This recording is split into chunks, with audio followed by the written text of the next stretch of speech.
الحمد لله الذي أنزل على عبده الكتاب ولم يجعله عوجا والصلاة والسلام على سيدنا ومولانا وحبيبنا وشفيعنا سيدنا محمد وعلى آله وأصحابه وخلفاء الراشدين ومن تبعهم بإحسان إلى يوم الدين. mbokku jullit yi seen mbokk Alaaji Baaba Ly mooy dellu si waat ak yéen ci guddi àjjuma boo xam ne bii dafa spécial parce que tombeek mawlidi nabi. C'est la première fois que ñaar yi ñu ànd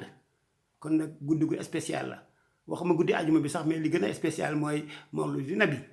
waa ki nga xam ne yàlla moom la gën a sopp ci doomu li mu bind sa création waaw rek ñu wax ni rek Abdallah mooy baayam, Amina mooy yaayam moom la El Hadj Malick Sy radiyallahu taala anhu daan wax rek ñaar yooyu moom bu ko paasee rek lu ci lépp mun na ko xuloo rayante ko waaw mais li ko leer kay mooy Abdallah ko jur Amina mooy yaayam voilà. kon nag dañuy wax rek bu ñu waxee ni bu ñu naree wax juddu yonent bi ba fi mu egsi duñ fi jóge waaw bu yeboo rek ñu wax rek la première révélation bi bu nekkee yonent waaw te loolu mu ngi am dans la grotte de Aaru Hira moom mooy Aaru Hira fa nga xam ne fa la daan dem di def retraite waaw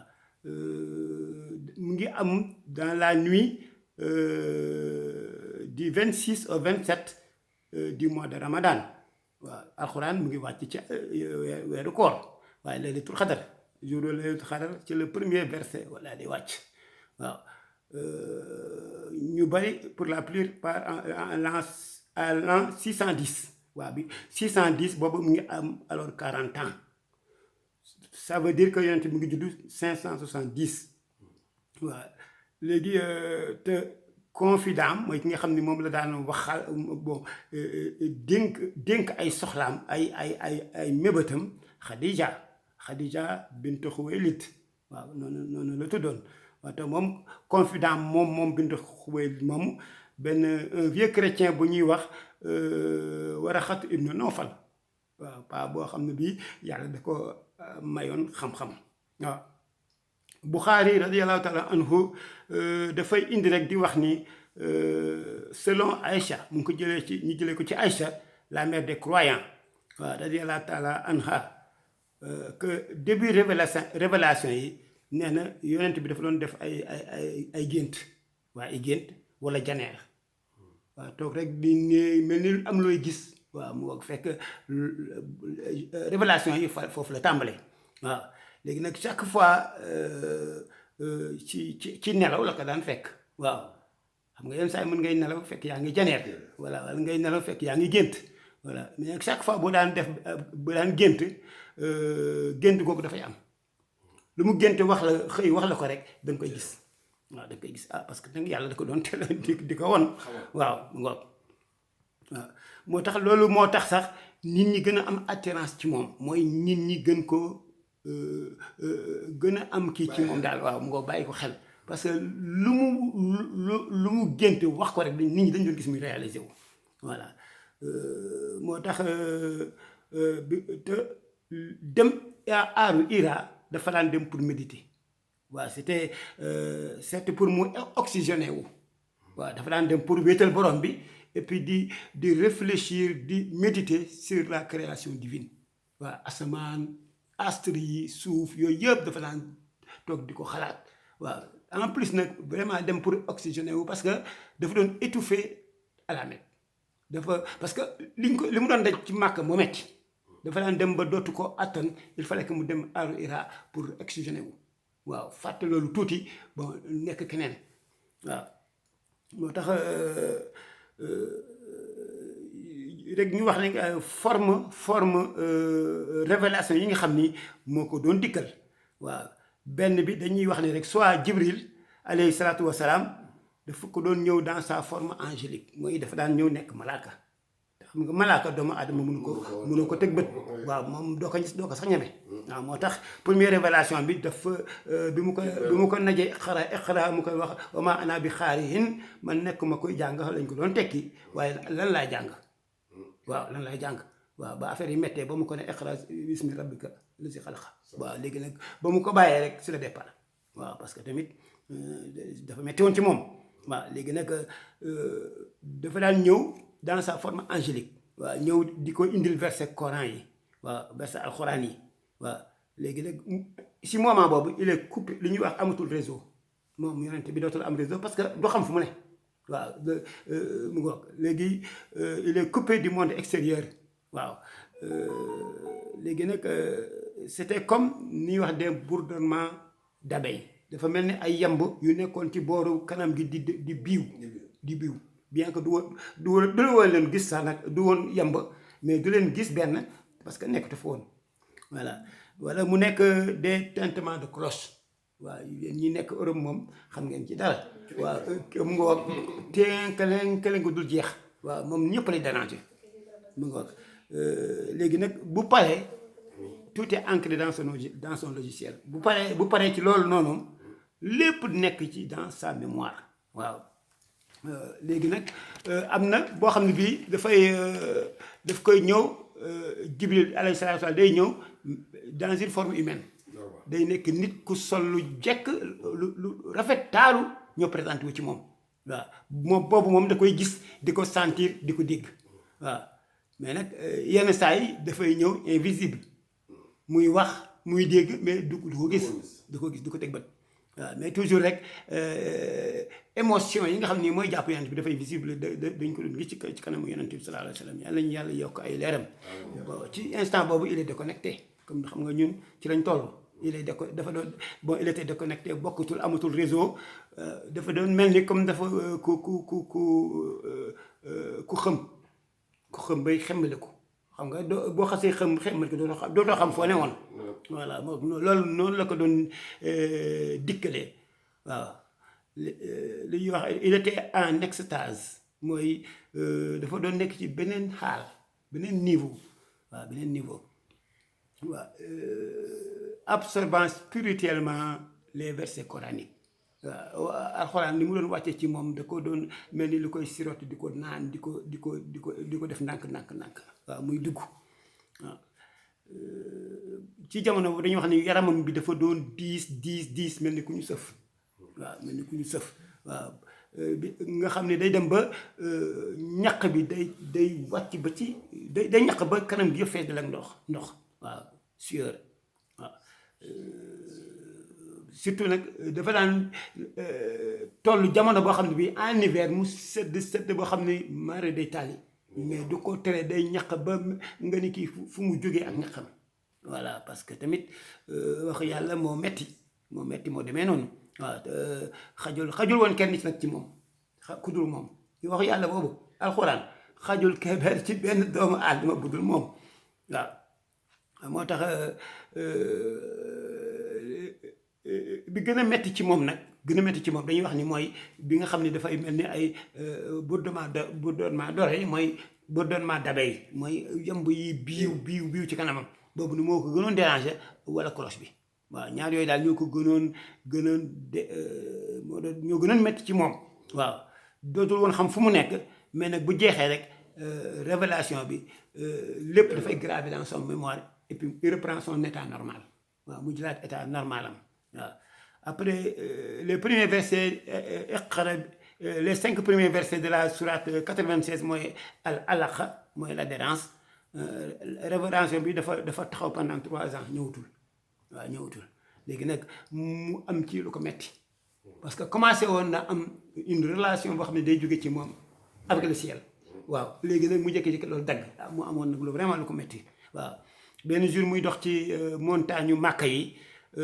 mu dégg benn baat ci asamaan mu ne ni siggi xool et puis mu gis malaaka bi Jibril alayhi salaatu wasalaam waaw comme ni mu ko gisee woon ci grotte bi voilà alors léegi nag mu tiit départ waaw daal di dem ci Khadija di ko wax pour mu envolé ko zambulu ni mooy muur ma sàng ma waaw moo tax ci foofu les premiers versets de la sourate Mudassir daal di wàcc yàlla buur subhaanahu wa taala yaa ayyuha Mudassir mooy yow mi nga xam ne ci enveloppé xum jugal wa anzi te nga dem xupp waaw mooy nga dem avertir les gens waaw wa rabbika sa borom fa kabbir nga màggal ko waaw dañuy wax ni rek les 2 tiers des sourates ont été révélés à la Mecque mooy 13 ans yi mu def Makka 2 tiers yëpp mooy sourates yi 114 boo ko multiplié par 2 ça fait 228 divisé par 3 mu jox la à peu près ñaata 40 naan non xam nga ëpp na ko moom. presque ay 80 et quelque. waaw 84 waaw 80 et quelque mu ngoog voilà léegi yeneen benn tiers bi Médina la mooy pendant les 10 ans yi nga xam ne moom la def foofu mu boo ko boolee ça te fait 23 ans de révélation waaw moo tax ñu ñëw ci la tentative d'assassinat du prophète alayhi salaatu wasalaam waaw booba xatal na leen parce que di woote ay yàlla yu dul jeex mu ñu leen benn yàlla moo fi ne léegi nag ñu nekk en contradiction avec lui waaw léegi nag ñu indi rek li ci alxuraan wax d'abord waaw alxuraan dafa wax ni wa is fàttaliku yow njol màkka is yamkuraka bi ñu lay fexeel allazina gaa yi nga xam ne kafaroo xam ne wedd nañu li yusbituuka pour ñu jàpp la emprisonné la aw yaxtuluuka wala ñu rey la aw yaxrujuuka wala ñu exilé la ñu génne la dëkk bi waaw nee na wa yamkuruuna ñu nga doon fexe wa yamkurallaa xam nga doo wax ni yàlla mu ngi fexe ku koy def mooy ko amul pexe mais yàlla moom du fexe waaw moom day jëf mu ko voilà léegi nag wa yamkurallaa mooy yàlla mu ngi doon préparer la défense du prophète sallallahu alayhi wa sallam wallaahu nag yàlla xayrul maakiriin mooy gën jaa mën a fay kii borom pexe waaw mooy mun na la bàyyi nga pexe say pexe bay bëgg a dee mu jël yëpp xëpp ci ndox waaw mu ko dañuy wax rek réunion boobu noonu dafa nekk réunion bu gudd boo xam ni moom lañ doon préparé pour attenter à la vie du prophète mu ngi commencé 19h20 jeex 4h du matin 4h45 du matin da ngay gis loolu rek ça fait à peu près 8 heures de temps là mun naa otoore waaw 8 heures de temps def na ko ñuy réunion rek pour nan la ñuy def pour ngoog waaw moo tax Iblis fekkee na ko parce que dafa ñëw xam ni moom la ñuy fexeel parce que moom it xam na lépp waaw moom la ñuy fexeel mu ñëw fekk gardien bi ci bunt bi bëgg a dugg mu nga sol nag yu bon waaw ay sagar yore yat bu dëngal ci yaram bi màgget complément daal complément xam nga moom it nu ko neex mel voilà léegi mu ñëw ne ko damaa bëgg a dem ci rajo bi ne ko mu ne ko non yow doo mun a dugg parce que 100 personnes lañ ci soxla woon liste bi tëj nañ ko mu ne man de damaa jóge woon nejj rek yaakaar ni war naa fi mën a jaar joxe sama xalaat bi mu waxee nejj nag te parce que waa nejj ay borom bopp ñoo fa dëkk ay borom bopp ñoo foofu ku fa dëkk rek da ngay ràññee dañ lay ràññee parce que dañoo seen xel moo ñëw léegi nag ñu ne ko kon noonu la duggal bi mu duggee nag léegi après ñu commencé ku jóg rek wax ban façon la ñu war a attenter à la vie du prophète waa rey prophète bi bu ñu wax rek mu ne leen boobu baaxul de moom ci bopp Iblis waaw bu ñu wax rek mu ne boobu baaxul bu ñu wax mu ne boobu baaxul léegi nag yéefar Màkka yi daal di wax ni bu fekkee Muhammad génn na Màkka sain et sauf toroxte dal ñu wax dëgg yàlla toroxte dal ñu waaw moo tax réunion boobu nag après Abu Jahl waaw c'est le ñu ngi koy waxeeti mooy le père des ignorants waaw Abu xam nga mooy papa Jahl mooy koo xam ne que jaay ko xamul dara waaw c'est le père des ignorants voilà moo tax moom moo mujjee wax te bi mu waxee bon comme moom dafa amoon baat foofu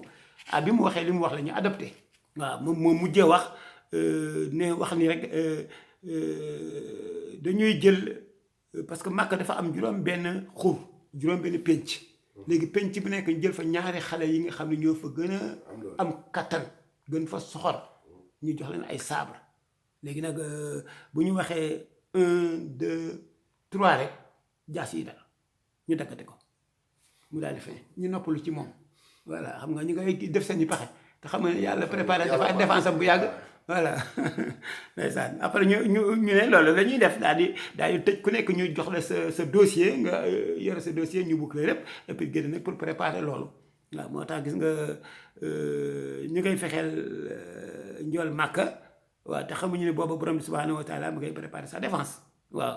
si laaya 30 bu Anfal surat 8 moom it wax ne lu moo wax ni wa man yansurullahi fala ghaliba lakum képp koo xam ne yàlla dimbale na ko kenn du la mën a noot kenn du la noot parce que yàlla ndimbal yàlla mooy sàmm ngoog waaw mooy sàmm waaw moo tax mënuñu jeexal mawlidi nabi waaw te indiwuñu le prophète vu par des non musulmans parce que yonent bi sallallahu alayhi wa sallam du jullit rek ñoo xam gëddëm mais am na ñoo xam ne bokkuñoo moom religion du gëmuñu am na ci ñoo xam ne gëmuñu woon dara sax nag mais xamoon nañu mooy kan waaw ñu indi rek ñu indi li ñu koy waxee la Martine waaye fooy ba léegi ma ko bindoon voilà. ñaar yooyu moom kii nga leen. voilà moom waaw ñoom la Martine ñi ci bari wax nañu ci prophète bi am na ci koo xam ne kii dafay wax ni il était le pape et César réunis en un seul être pape bi la woon César la woon xam nga boo nee pape rek pape bi da ngay xool ci wàllu am autorité ak yooyu yëpp nga xam ne kon pape bi da koy am boo nee César nga xam ne armée waaw armée mu bokk kon nag yooyu yëpp la groupé woon yore ko ci benn doomu adama nee na ñaar ñooñu yëpp dañu nekkoon ci benn doomu adama mais nag il était le pape sans avoir les intentions du pape pape bi la woon mais pape yi fii tëdd ci kaw doomu adama yi kese la waaw dund ci kaw doomu adama yi kese waaw da ngay gis rek pape bu Italie bi nii li mu waxaloo toujours rek mais yéeme na moo tax moroomam yëpp ñu ngi dal moroomam paaba bi mu nekkaloon ñu ngi doon dal ci kawam waaw parce que góor nga bëgg a accepter ñu war a mën a dund tamit waaw parce que c'est contre nature waaw gis nga yu mel noonu mooy tax yàlla xëy rek tugal àddina waaw parce que am na benn dëkk ñoom yonti yàlla luut mais yaa ñu xam nga ci yooyu lañ doon def moo tax yàlla dafa xëy rek dëpp suuf seen kaw mu ngoog faagaagal leen ñoom ñëpp voilà léegi mu ne il était le pape et César réunis en un seul être waaw il était le pape sans avoir les intentions du pape il était César sans avoir l'armée de César waaw jumtukaay yi nga xam ne César moom la amoon pour dominer monde bi moom am ko woon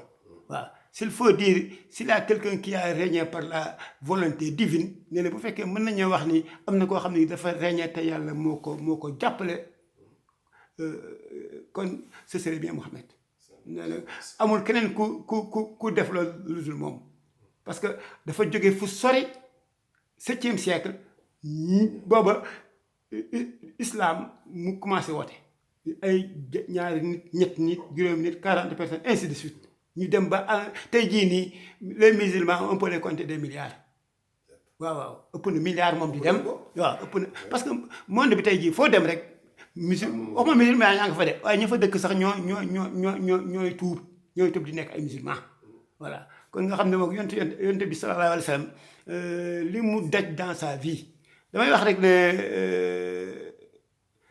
waaw léegi vidéo bi jeex damay wax rek dans sa vie li mu daj nit du ko daj ci jamonoom bon nit ñi dañoo ñëw ci Aïcha di ko booleeg moom waaw dëgg daal góor gi moom kenn mënatu ko gis xale bi daal nangu na ko complètement mooy Aïcha waaw ñu ñëw bon kenn ñemewul dem mais Aïcha dem ne ma dinaa dem wax ko dëgg waaw ñëw ne ko nuyu ko institut ne ko dëkk bi daal ñëpp ngi sa kaw